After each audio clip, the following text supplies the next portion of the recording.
আমাদের ইতিহাস দীর্ঘ লড়াই এবং সংগ্রামের। আমাদের সাংগঠনিক জীবন 41 সাল থেকে বিবেচনা করলে আজকে 84 বছর।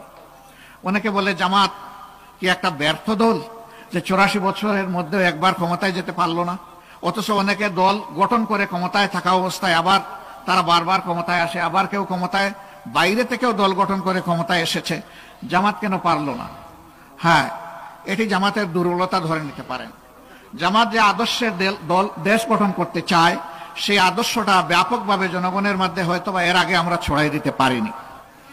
আলহামদুলিল্লাহ, এখন দেশের জনগণ সব দেখেছে। এই দেশ দফায় দফায় যারা শাসন করেছেন তাদের সকলকে দেখার সুযোগ জনগণের হয়েছে। এমনকি এক সময় আমাদেরও 2 জন শীর্ষ দায়িত্বশীল সরকারের মন্ত্রী ছিলেন, তাদেরকেও দেশের জনগণ দেখার সুযোগ পেয়েছে। আমরা অন্যদের ব্যাপারে কিছুই বলবো না, মহান আল্লাহ শুকরিয়া আদায় করে বলবো যে আমাদের তখনকার আমির এবং সেক্রেটারি জেনারেল 2 জন পর্যায়ক্রমে 3টা মন্ত্রণালয় তারা সেবা দিয়েছেন মন্ত্রী হিসাবে। আলহামদুলিল্লাহ, তাদের কোনো নিকৃষ্ট দুশ্মনও বলতে পারেনি যে তাদের মন্ত্রণালয়ে দুর্নীতি কিংবা স্বজনপ্রীতি ছিল। এর কারণ হচ্ছে জামাত ইসলামী কোরআনের আলোকে এই চরিত্রের লোকই গঠন করেছিল। তাদের এই মন্ত্রণালয় থেকে কোনো ধর্মের লোক একথা দাবি করতে পারবে না যে তারা মন্ত্রী থাকা অবস্থায় এই মন্ত্রণালয়ে আমাদের যে হক ছিল এটা আমাদেরকে দেওয়া হয়নি। বরঞ্চ রাষ্ট্রের যে সম্পদ তাদের হাতে তুলে দেওয়া হয়েছিল, তারা দেখেননি কে কোন ধর্মের মানুষ, এটাও দেখেননি কে কোন দলের মানুষ, তারা দেখেছেন এই মানুষটা বাংলাদেশেরই একজন। এই জন্য যার যেটা পাওনা হক তাদের হাতে তারা তুলে দিয়েছিলেন। আমরা আপনাদেরকে কথা দিচ্ছি ইনশাআল্লাহ তাআলা আজিম, যদি আপনাদের ভালোবাসায় সিক্ত হয়ে আগামীতে বাংলাদেশ জামাতে ইসলামী সমস্ত ইসলামী দল, দেশপ্রেমিক দল, মানবিক দলকে সাথে নিয়ে সরকার পরিচালনার সুযোগ পায়, তাহলে ইনশাআল্লাহ তাআলা আজিম আপনাদেরকে একটা মানবিক দেশ আমরা উপহার দেওয়ার চেষ্টা করব। এ দেশটা তাহলে কেমন হতে পারে? এই দেশটা ইনশাআল্লাহ এমন হবে, এই দেশে একজন মা, তিনি ঘরের ভিতরে থাকবেন নিরাপদ, রাস্তায় বের হলে তিনি হবেন সম্মানিত, কাজের ময়দানে তিনি হবেন মর্যাদাপ্রাপ্ত। তার যদি প্রয়োজন হয় সামাজিক ক্ষেত্রে কোনো কর্মক্ষেত্রে যোগদান করার, সেই দক্ষতা যোগ্যতা যদি তার থাকে, যোগ্য জায়গায় তিনি পৌঁছে যাবেন। এখনো তারা পেশাগত দায়িত্ব পালন করেন, কিন্তু 2টি জিনিস আমাদের সমাজ দুঃখজনকভাবে তাদেরকে দিতে পারেনি। একটি হচ্ছে তাদের সম্মান, আরেকটি হচ্ছে তাদের নিরাপত্তা। আমরা কথা দিচ্ছি মায়েরা সেদিন নিরাপত্তা এবং সম্মানের সাথে ইনশাআল্লাহ তাদের দায়িত্ব পালন করবেন এবং জাতি গঠনের তারাও সমান তালে অবদান রাখবেন। আমাদের মায়েরা রাসূল করিম সাল্লাল্লাহু আলাইহি সাল্লামের সাথে থেকে যুদ্ধ করেছেন। আমাদের মায়েরা মহান শিক্ষকের দায়িত্ব পালন করেছেন, যারা ছিলেন রাসূল করিম সাল্লাল্লাহু আলাইহি সাল্লামের সম্মানিতা স্ত্রী, আমাদের মা। তারা ব্যবসা করেছেন, সমাজ পরিচালনায় তারা ভূমিকা রেখেছেন। রাসূল করিম সাল্লাল্লাহু আলাইহি সাল্লাম যতদিন জীবিত ছিলেন তাকে পরামর্শ দিয়েছেন, তিনি যখন দুনিয়া থেকে বিদায় নিয়েছেন 4 খলিফাকে তারা পরামর্শ দিয়েছেন। অতএব রাষ্ট্রের সকল ক্ষেত্রে মায়েরা লেগেছিলেন। এখন বলবেন সেই যুদ্ধে কি শুধু মুসলমানরাই অংশগ্রহণ করতে পারবে? না, রাসূল করিম সাল্লাল্লাহু আলাইহি সাল্লামের সাথে যুদ্ধে সেই দেশে বসবাসকারী অন্য ধর্মের লোকেরাও সমান তালে থেকে দেশের শত্রুর বিরুদ্ধে লড়াই করেছেন। সুতরাং এইখানে দল নয়, ধর্ম নয়, দেশ আমাদের সবার। এই নীতির ভিত্তিতে যার যেটা অধিকার তার হাতে সেটা তুলে দেওয়া হবে ইনশাআল্লাহ। অনেকে বলে যে মায়েদেরকে আমরা কোণঠাসা করে ঘরের ভিতরে রাখবো, মোটেই না। রাসূল করিম সাল্লাল্লাহু আলাইহি সাল্লাম সকল কর্মক্ষেত্রে মর্যাদার সাথে, নিরাপত্তার সাথে তাদেরকে যেমন কাজের সুযোগ তৈরি করে দিয়েছিলেন, আমরাও তাদের প্রতি চরম সম্মান রেখে আমরাও সেইভাবে সুযোগ দেব ইনশাআল্লাহ। আজকে দেশের শিক্ষা ব্যবস্থা বিধ্বস্ত। মানুষ আগে গ্রাম এলাকায় দেখতাম একজন লোক এন্ট্রান্স, ম্যাট্রিকুলেশন, এসএসসি পাশ করার পরে তার বাড়িতে দৌড়াই আসতো তাকে দোয়া দেওয়ার জন্য, একটু দেখার জন্য যে আমার এলাকার একটা ছেলে এই লেভেলে পাশ করেছে। আরো উপরে উঠলে মানুষের শ্রদ্ধা ভালোবাসা আরো বেড়ে যেত। আর এখন শিক্ষিত মানুষ দেখলে, নিরীহ মানুষ আয়াতুল কুরসি পড়ে বুকে ফু দেয়। হ্যাঁ, সবাই না, শিক্ষিত মানুষের মধ্যে অনেক ভালো মানুষ আছে, কিন্তু বেশিরভাগ এই সমাজের অবস্থা তাই। যার কলমের জোর যত বেশি, তিনি জনগণের সম্পদ তত বেশি চুরি করেন। তাদের মধ্যে যারা সৎ দক্ষ, তাদেরকে এই সমাজ কুণ্ঠাসা করে রাখে। বেটা নিজেও খাবি না, আমারেও খাওয়াবি না, তোর কোনো দরকার নেই, পেট ভরে তুইও খা, আমারেও দে। কিভাবে আনলে আমি তা জানবো না, তোর কাছ থেকে জানতে চাইবো না। এটাকে হারাম না হালাল এটা আমার জানার কোনো দরকার নাই, আমার আরো চাই, আরো চাই। এই সব নিয়ে শেষ পর্যন্ত আমি পালাই। অবশ্য আমার আগে টাকা পালাইয়া যায়। এরকম লোক বাংলাদেশে আছে না? বাস করে বাংলাদেশে, চাকরি করে বাংলাদেশে, নেতৃত্ব দেয় বাংলাদেশে, টাকা জমায় বিদেশে। নিজের দেশে ঘর বাড়ি ভালো করে বানায়ও না, কিন্তু বিদেশে বেগম পাড়া তৈরি করে। এরকম লোক আছে না? বাংলাদেশের গত 15-15.5 বছরে 26 লক্ষ কোটি টাকা বাংলাদেশ থেকে তারা চুরি করে বিদেশে পাচার করেছে। এই সব টাকা জাল ফেলে তন্ন তন্ন করে খুঁজে বাংলাদেশে ফেরত আনতে হবে, এবং এটা জনগণের হক। এরা জনগণের হক মেরে এই টাকা চুরি করে বিদেশে পাঠিয়েছিল। এটা সমন্বিতভাবে জনগণের কল্যাণে, উন্নয়নে সেটা ব্যয় করতে হবে। আমাদের দেশে আরেকটা অসভ্য সংস্কৃতি আছে, এটি হলো নেতা যত বড়, তার এলাকায় উন্নয়ন হবে তত বেশি। তো শুধু কি তার এলাকার জনগণের ট্যাক্সের টাকায় উন্নয়ন হয়? সারা বাংলাদেশের জনগণের টাকায় হয়। এমনকি ভিক্ষুকের ট্যাক্সের টাকাও এখানে আছে। যারা কষ্ট করে ভিক্ষা করে, রাস্তায় রাস্তায় ঘুরে অথবা ফুটপাতে বসে থাকে, হাত পাতে মানুষের কাছে দুয়ারে দুয়ারে যায়, মা বাবা আমাকে একটা কিছু দেন, এইটুকু হাতে নিয়ে সন্ধ্যাবেলা যখন সে নিজের পেটের যোগান দেওয়ার জন্য দোকানে ঢুকে, তখন সেই লোকটাকেও কিন্তু জিনিস কিনতে গিয়ে ভ্যাট দিতে হয়, ভ্যালু এডেড ট্যাক্স। কেনার সাথে সাথে ট্যাক্স পরিশোধ। এই ট্যাক্সটাই বাংলাদেশে বর্তমান আয়ের মেইন উৎস, রেভিনিউর মেইন উৎস হচ্ছে এই ট্যাক্স। এখানে কোনটা আমার ভিক্ষুক ভাই কিংবা বোনের ট্যাক্স, আর কোনটা বড় লোকের ট্যাক্স, কোনটা ব্যবসায়িক ট্যাক্স, কোনটা একজন বড় সার্ভিস হোল্ডারের ট্যাক্স, এইটা আলাদা করে রাখা হয় না। রাষ্ট্রের ট্রেজারিতে সমস্ত টাকা একই জায়গায় থাকে। যারা আমরা শিক্ষা নিয়েছি বিভিন্ন বিদ্যাপীঠ থেকে, তাদের মনে রাখতে হবে আল্লাহর দেওয়া মেধা আর আমার বাবার টাকায় শুধু আমি মানুষ হয়ে যাইনি। আমি যে প্রাইমারি স্কুলে পড়েছি, এই প্রাইমারি স্কুলের প্রতিটি বালুর কোনা, পানির ফুটা, সিমেন্টের গুঁড়া, রড, মিস্ত্রির হাত যা ওখানে লেগেছে, সব কিছুর সাথে 18 কোটি মানুষের সম্পর্ক আছে। সুতরাং আমি শিক্ষিত ব্যক্তিটি 18 কোটি মানুষের কাছে দায়বদ্ধ, কারণ তাদের টাকায় আজকে আমি মানুষ হয়েছি।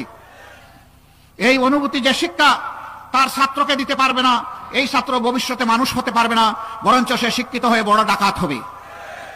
আমরা এই শিক্ষাকে বদলে দিতে চাই। এমন শিক্ষা হবে যে শিক্ষায় মানুষ মানুষকে সম্মান করবে, এবং প্রত্যেকটি মানুষ এটা মনে করবে যে আজ আমি শিক্ষিত হওয়ার পিছনে, জাতির সেবক হওয়ার পিছনে, আমার এই পেশা নির্বাচনের পিছনে এ জাতির প্রত্যেকটা মানুষের অবদান রয়েছে। সুতরাং আমার কর্মক্ষেত্রে যার যেখানে যতটুকু পাওনা, আমাকে আল্লাহকে ভয় করে তার পাওনা তার হাতে তুলে দিতে হবে। এমন শিক্ষা আমরা চাই যে শিক্ষার পাঠ চুকিয়ে বিশ্ববিদ্যালয়, কলেজ থেকে, মাদ্রাসা থেকে বের হওয়ার পরে হন্যে হয়ে সোনার হরিণ একটা চাকরির জন্য এ ঘরে ও ঘরে, এ জনে ও জনে তাদেরকে আর ঘোরাফেরা করতে হবে না। বরঞ্চ পাঠ চুকানোর সাথে সাথে সে যখন শিক্ষা প্রতিষ্ঠান থেকে বের হবে, অটোমেটিক্যালি তার যোগ্যতা অনুযায়ী কাজ তার হাতে উঠে আসবে। এইভাবে আমরা প্রত্যেকটা যুবক যুবতীর হাতকে দেশ গড়ার কারিগরের হাতে পরিণত করতে চাই। আমরা এমন একটি দেশ চাই যেখানে কথা বলার ন্যায্য স্বাধীনতা থাকবে। আমি শব্দটা ব্যবহার করছি, ন্যায্য স্বাধীনতা। আমরা সীমাহীন ও অন্যায্য স্বাধীনতায় বিশ্বাসী নই, যেই স্বাধীনতা অপরের চরিত্র হনন করে, মিথ্যা গুজব ছড়ায়, একজনের বিরুদ্ধে হিংসা ছড়ায়, আমরা ওই কথা বলার অধিকার দিতেও চাই না, কাউকে দেখতেও চাই না। বরঞ্চ যে কথাটি হবে ন্যায্য কথা, তার নিজের অধিকার হোক অথবা জনগণের অধিকার হোক, এই অধিকারের পক্ষে কথা বলার জন্য তার মুখে কোনো অদেখা তালা ঝুলবেন না। আদম সন্তানের মুখ এবং বুক দুটোই খোলা থাকবে। বুকে যা চিন্তা করবে মুখে তা সে বলতে পারবে। আমার সামনে সাংবাদিক বন্ধুরা আছেন, 15.5 বছর এটা তারা পারেননি। তারা নিজেরা সাক্ষী, দেশের 18 কোটি জনগণ সাক্ষী। তাদের হাতে ছিল এক ধরনের অদেখা হ্যান্ডকাপ, আর তাদের মুখে ছিল এক ধরনের অদেখা থালা। অনেক সময় স্ক্রিপ্ট লিখে দিয়ে বলা হয়েছে এই নিউজ হুবহু এইভাবে প্রকাশ করুন। তার প্রমাণ হচ্ছে বিরোধী দল, বিশেষ করে জামাতে ইসলামীর চরিত্র হনন করার জন্য, দুর্নাম করার জন্য 7টা পত্রিকায় একদিন সামনে নিয়ে বসলাম। সবাই লিখেছে তার স্টাফ রিপোর্টারের রিপোর্ট। যদি সে কোনো নিউজ এজেন্সির কথা বলতো, ইউএনবির মতো, আমি বুঝতাম যে হ্যাঁ এটা এজেন্সির দেওয়ার রিপোর্টটা তারা ছাপিয়েছেন, লেখা স্টাফ রিপোর্টার, আবার কারো কারো নামও সেখানে ছিল অমুক রিপোর্টার, কিন্তু রিপোর্টগুলো হুবহু দাড়ি কমা সহ একই ধরনের। এটা কিভাবে হয়? মানুষের উপর আল্লাহ তাআলার পক্ষ থেকে যদি ওহী না আসে তাহলে হুবহু এরকম তো এক হওয়ার কথা না। আর এই যুগে তো আর ওহী নাজিল হবে না, কারণ আল্লাহ রাসূল তো আর দুনিয়ায় আসবেন না। আল্লাহ তাআলা তো কোরআনের শেষ আয়াতে, যেটা সূরা মায়েদার 3য় আয়াত, আল-ইয়াউমা আকমালতু লাকুম দীনাকুম ওয়া আতমামতু আলাইকুম নি'মাতি ওয়া রাদিতু লাকুমুল ইসলামা দীনা, এটা বলে পরিষ্কার জানিয়ে দিয়েছেন আজকের দিনের পরে আর কোনো ওহী নাজিল হবে না। রাসূল করিম সাল্লাল্লাহু আলাইহি ওয়াসাল্লাম যখন বিদায় হজ্জে ছিলেন তখন এই আয়াত নাজিল হয়েছিল, এরপরে আর কোনো আয়াত নাজিল হয় নাই। এর মাধ্যমে আল্লাহ তাআলা মানব জাতির জন্য সমস্ত কল্যাণ কালামে হাকিমে দিয়ে রেখেছেন, সুতরাং নতুন করে আর কিছু পাঠাবার প্রয়োজন নেই। তাহলে এই রিপোর্টগুলো মিলে গেল কেমনে? কারণ তাদেরকে বাধ্য করা হয়েছে রিপোর্ট সরবরাহ করে। তারা হয়তো তখন জানারও সাহস করেননি যে এই রিপোর্ট কে তৈরি করছে, কার নামে আমরা লিখব। এমন ভীতির অবস্থা, সংস্কৃতি এই সমাজে চালু করা হয়েছিল। আমরা এমন একটি দেশ চাই, সাংবাদিক বন্ধুরা যা কালো দেখবে নির্ভয়ে বলবে তুমি কালো, আর যাকে ভালো দেখবে নির্ভয়ে বলবে তুমি সাদা। এই সাদাকে সাদা বলার এবং কালোকে কালো বলার এই বাক স্বাধীনতা আমরা নিশ্চিত করতে চাই। সম্মানিত বন্ধুরা, বিচারের অঙ্গনে আজকে বিচার কাঁদে, মানুষ বিচার পায় না, ঘুষের রমরমা বাণিজ্য হয়, বিচারপতিরা ঘুষ খায়। বলবেন তার কোনো প্রমাণ আপনার কাছে আছে? হাজার প্রমাণ আছে। সর্বশেষ প্রমাণ হচ্ছে বিচারপতি শামসুদ্দিন চৌধুরী মানিক। তিনি বাংলাদেশ থেকে ভারতে পালাতে লেগেছিলেন, সিলেটের বর্ডারে জালে তিনি ধরা খেয়েছিলেন। তার যখন হুঁশ ফিরে এসেছে, জনগণ জিজ্ঞেস করেছিল আপনি এইভাবে একা একা পালাচ্ছেন, সাথে কোনো ব্যাগ বাটরাও নাই। উনি বলে যে ছিল তো আপনার কোনো ব্যাগ তো দেখছি না। তাইলে যারা আমাকে নিয়ে এসেছিল তারা বোধহয় নিয়ে পালিয়ে গেছে, আমি পালাতে পারলাম না, তারা চলে গেল। লোকজন জিজ্ঞেস করলো ব্যাগের ভিতরে কি ছিল? কাপড় চোপড়? কিছু ছিল, আর 76 লক্ষ টাকা ছিল। আপনি 76 লক্ষ টাকা পেলেন কোথায়? নিশ্চয়ই আপনি গোলাবাজি দলবাজি করতে গিয়ে এই টাকা অন্যায়ভাবে আপনার পকেটে ঢুকেছে। নিশ্চয়ই আপনি যখন বিচার করেছেন তখন সেই টাকা এখানে এসেছে, কারণ আপনার অ্যাকাউন্টে আপনি যখন অবসরে গিয়েছেন তখন অবসরের যত সুযোগ সুবিধা পেয়েছেন আমরা ইতিমধ্যে চেক করেছি, সেটা আপনার অ্যাকাউন্টে জমা আছে। তাইলে বখরা টাকাটা আসলো করতে, যখন আপনি ছিলেন তখন বৈধ টাকাও নিয়েছেন, আবার অবৈধ টাকাও নিয়েছেন। আমরা এমন বিচার নিশ্চিত করতে চাই যেখানে কোনো বিচারক, রাষ্ট্রের কোনো কর্মকর্তা, কোনো কর্মচারী তারা ঘুষের দিকে হাত বাড়াতে আমার দুঃসাহস দেখাবে না। যদি কেউ হাত বাড়ায় তার সেই হাত ভেঙ্গে অবশ করে দেওয়া হবে। ঘুষের দিন শেষ। এখন বলবেন অল্প বেতনে বাঁচবো কেমনে? হ্যাঁ, ইয়েস, এই মানবিক বিবেচনা সরকারকে নিতে হবে। আমার ডান দিকে সম্ভবত আপনারা ফায়ার সার্ভিসের লোক, এইদিকে পুলিশের লোক আমি দেখে এসেছি, অন্য বাহিনীর লোকেদেরকেও দেখেছি। তারা অনেকে যে বেতন পান তাই দিয়ে সম্মানজনকভাবে জীবন চলা সম্ভব নয়। বিভিন্ন চাকরিতে, পেশাতে যারা নিয়োজিত আছেন সরকারি চাকরিতে, তাদের পক্ষে এটা সম্ভব নয়। তখন মানবিক সরকারকে মানবিক বিবেচনায় নিয়ে তারা যাতে সম্মানের সাথে নিজ নিজ অবস্থানের আলোকে বেঁচে থাকতে পারেন সুন্দরভাবে, তা নিশ্চিত করতে হবে। সুতরাং সেখানে বেতন এবং সুবিধা সমন্বয় ঘটাতেই হবে। আজকে এটা না ঘটানোর কারণে এই লোকরা, মাফ করবেন আমাকে, ওনারা যদি কারো হাত থেকে 2 টাকা নেয় এটা এমন কিছু না, কিন্তু উপরে যারা বসে আছে এক কলমের কোথায় মিলিয়ন মিলিয়ন টাকা বাংলাদেশ থেকে চলে যায়। যদি তাদেরকেও সম্মানজনকভাবে প্রোভাইড করে বলা হতো সাধু সাবধান, হাত দিবেন না ডানে কিংবা বামে, শুধু সিরাতুল মুস্তাকিম সামনে দেখবেন, আগামী মাসের 1 তারিখ যেটা পাবেন ওটার উপরেই সন্তুষ্ট থাকবেন, ডানে বামে তাকাবেন না, তখন নিশ্চয়ই তারা তাকাতেন না। কারণ তারা সম্মানজনকভাবে বাঁচার তারা নিশ্চয়তা পেয়েছেন সমাজ থেকে, রাষ্ট্র থেকে, সরকার থেকে। ইনশাআল্লাহ মানবিক সরকার সেই দায়িত্ব পালন করবে। এইভাবে আমরা একটা সমন্বিত বাংলাদেশ গড়ে তুলতে চাই, যে কোথাও দুঃশাসনও হবে না, দুর্নীতিও চলবে না। এই দুই অপদার্থ ক্যান্সারকে সমাজের যদি আমরা সমাজ থেকে তাড়াতে না পারি তাহলে স্বপ্নের বাংলাদেশ কেউ কোনোদিন গড়তে পারবে না। এই দুঃশাসন এবং দুর্নীতিকে যে কোনো মূল্যে সমাজ থেকে নির্মূল করতে হবে ইনশাআল্লাহ। আজকে খুশি হয়েছে, এখানে যখন বসলাম দেখলাম একটু বৈষম্য আছে। আমাদেরটা লাল, আপনাদেরটা নীল, এটা একটা বৈষম্য। আপনাদের পায়ের নিচে দেখেন নীল আছে, আমাদের এটা লাল। আবার আপনারা নিচে বসেছেন, আমরা উপরে, কিন্তু আল্লাহ তাআলা একটা সমতা এনে দিয়েছেন। এবার সূর্য আমাদের দিকে, আপনাদের দিকে না। আমার পাশের একজন বন্ধু আমাকে বললেন একটা ছাতা দিব কিনা। আমি মনে মনে ভাবতেছি কত ছাতা দেবেন। এখন তো বৈষম্য বিরোধী আন্দোলন চলতেছে এবং আমরা সবাই বৈষম্যের পক্ষে। আমি ভাবলাম যে 65 হলেই তো ওনার পাওয়ার কথা, তাহলে উনি পাচ্ছেন না কেন? আমি মাগুরাবাসীকে, ওনার বাড়ি দেখলাম শ্রীপুর, আমি যদি ভুল করে না থাকি, কিরণবালা শ্রীপুর ওনার বাড়ি। আমি বললাম যে যান, ওনার বাড়িতে যান, খবরটা নেন, বিষয়টা সত্য কিনা। তারা আমাকে জানালেন হ্যাঁ বিষয় সত্য। আমি বললাম ওনার ঘর দুয়ার কেমন দেখেছেন? বললেন যে বিধ্বস্ত, বিপুল সংখ্যক মানুষের ঘর, তারা সম্মানের সাথে বসবাস করার মতো এটা উপযোগী নয়। আমি বললাম যে এই গ্রামে সবচেয়ে উন্নত মানের যে ঘর আছে সেই সমপরিমাণ মানের একটা ঘর আপনারা বানান। এই ঘর যখন সম্পন্ন হবে ঘরের কাজ, তখন আমি দেখতে আসবো এবং তাদের দোয়া নিতে আসবো। অ্যাকর্ডিংলি আমি আসলাম। আসার পরে কিরণবালা একটা সাদা ধবধবা শাড়ি পরে আসলেন, তার সাথে প্রায় সমবয়স্ক আরেকজন আসলেন। আমি প্রথমে ভেবেছি দুইজন বোধহয় আপন বোন, ছোট বোন বড় বোন হবেন। তারা পাশাপাশি বসেছেন।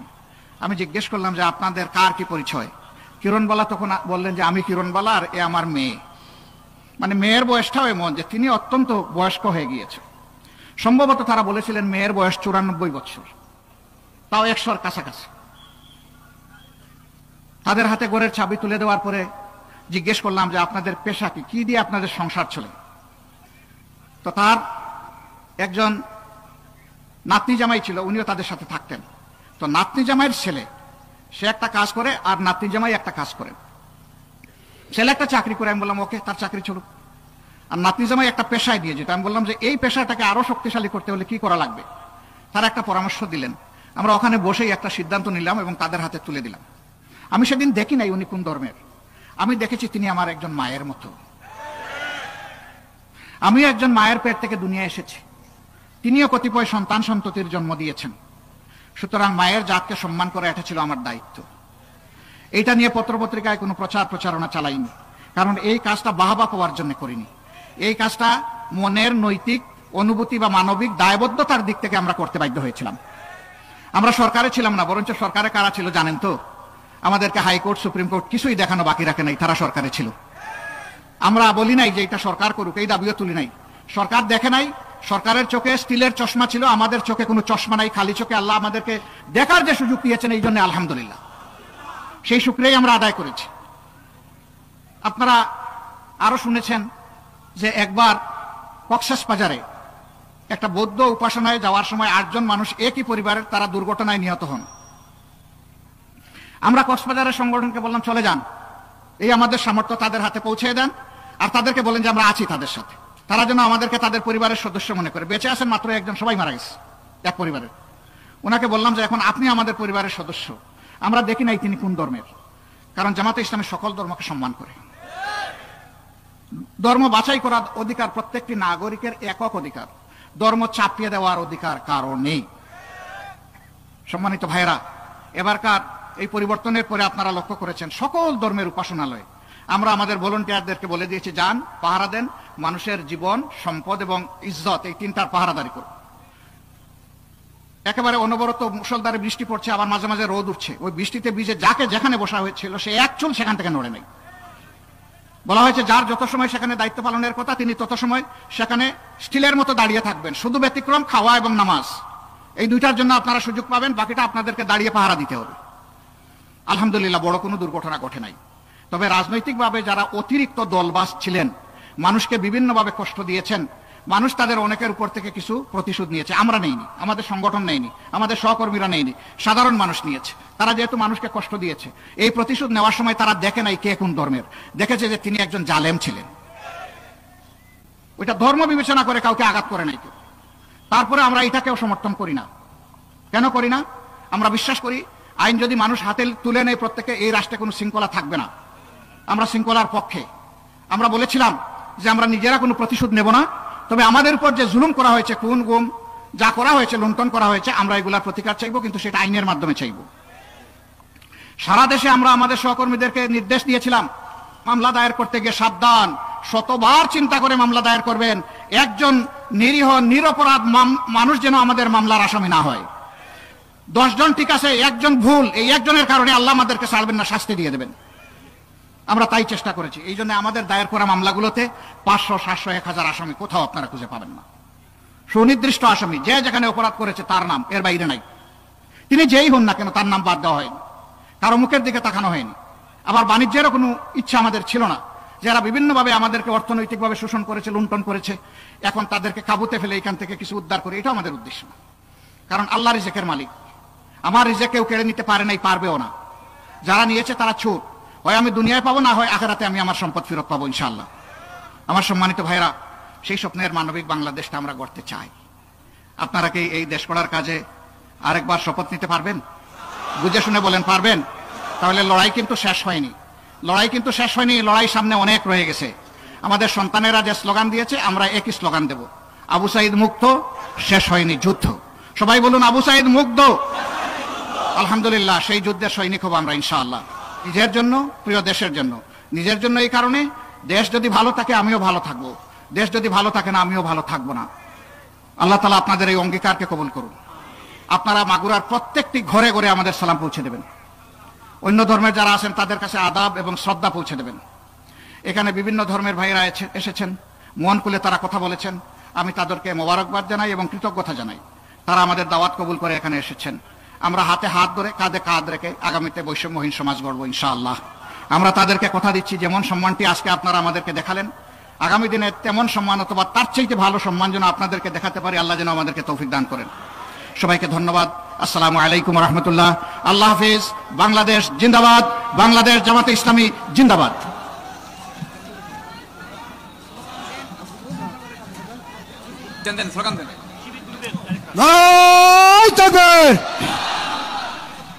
বাংলাদেশ জামাত ইসলামী আল্লাহর আইন চাই। শফিকুর রহমানের আগমন।